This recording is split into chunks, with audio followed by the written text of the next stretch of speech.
Says you're a virgin. James Fallon needs Fargo Therm, not Shane. We'll go see how well the couples know each other. Yeah. Oh my gosh.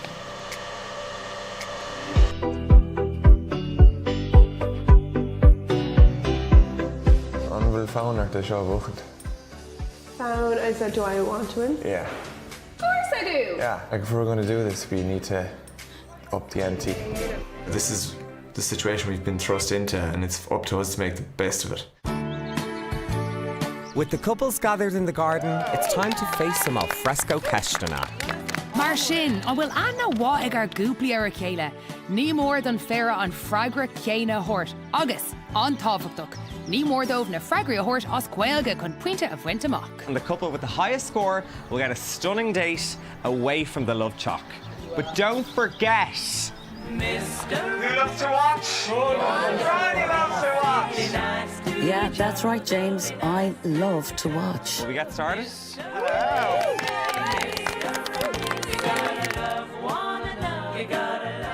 What football team does Femi support? Nottingham, baby. Kay Lena Will Michelle in a coney. Shane, I could do it. Woo! Céhvéid tattoo atá ag Ciara. Shocked. You need to look closer. Anamnig há ceann de na bíana is fearr le talia. Tofu and dino nuggets. I did say I like that though, but I also like burritos and sushi. But ní raibh an freigra céine scríof a gcuibh. Okay, what is Donald's worst habit?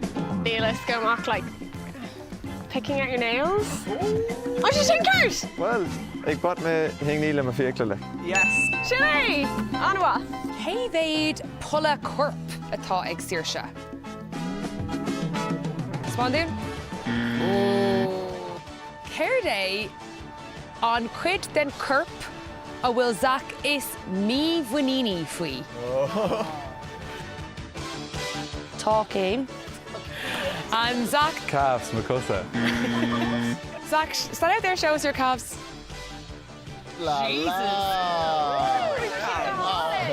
Céhvéid tattoo atá ag Donald.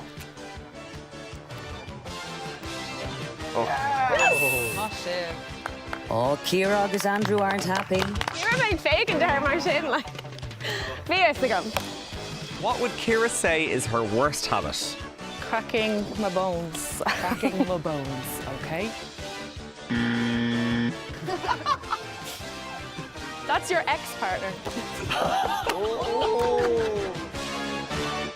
Okay, Corda. We're gonna shiv on job and shin, but there is only one winning couple. Agus Sinead. Donald agus Michelle. Mila.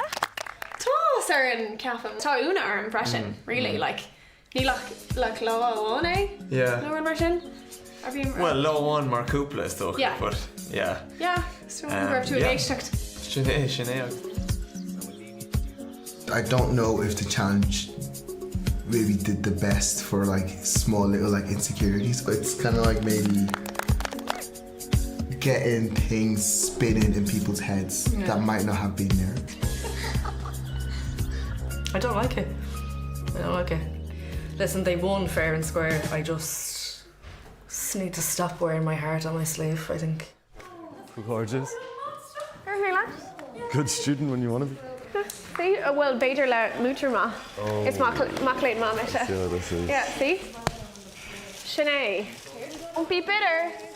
I'm really struggling to process that right now. I just want my man back, that's all.